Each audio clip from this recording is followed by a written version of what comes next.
수도권 브리핑입니다. 지난 밤부터 수도권과 강원 지역에도 많은 비가 내렸지만 다행히 비 피해가 크지 않았습니다. 하지만 내일까지 더 많은 비가 내릴 수 있어 긴장을 늦추지 말아야 할 것으로 보입니다. 이관성 기자가 보도합니다.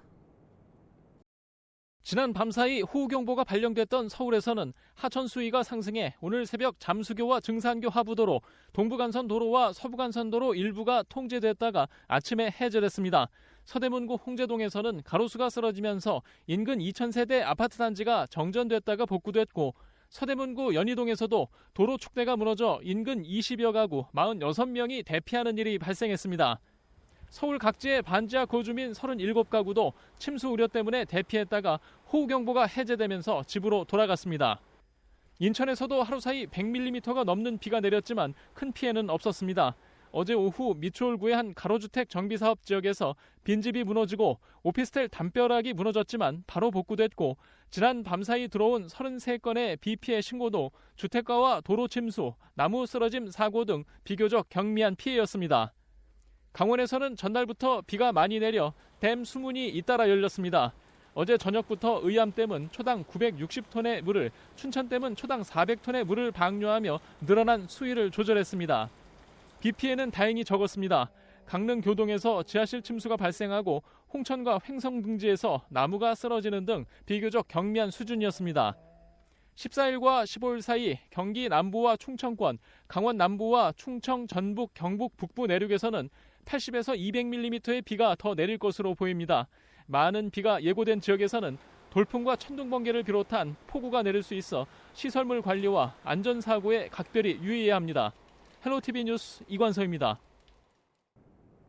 집중호우로 지난해에 이어 올해도 서울 강남 일대 도로가 물에 잠겨 시민들이 불안에 떨었습니다.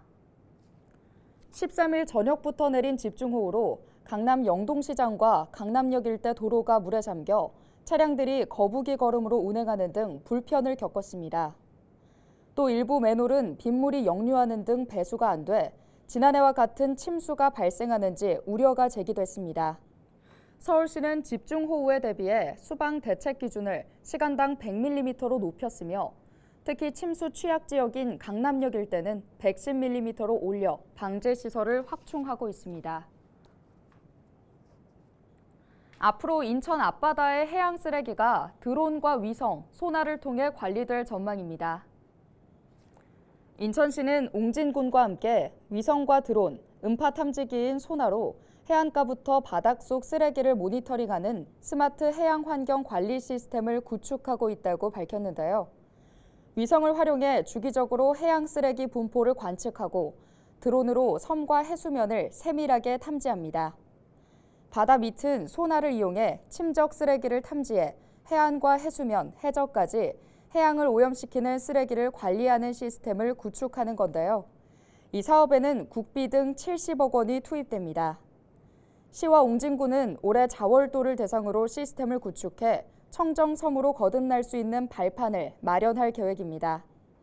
이를 바탕으로 시는 오는 2025년까지 영흥도와 덕적도 등 옹진군 도서 지역으로 사업을 확장하고 본사업 종료 후 자체 연계 사업을 통해 스마트 해양 환경 관리 시스템을 인천 전역으로 확대 적용할 방침입니다.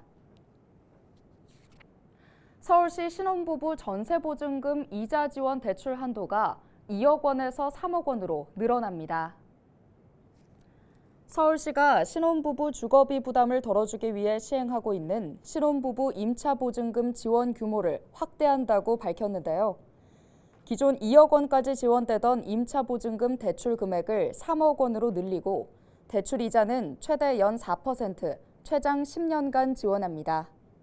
지원 대상은 연소득이 9,700만 원 이하인 결혼한 지 7년 이내에 서울에 사는 신혼부부입니다.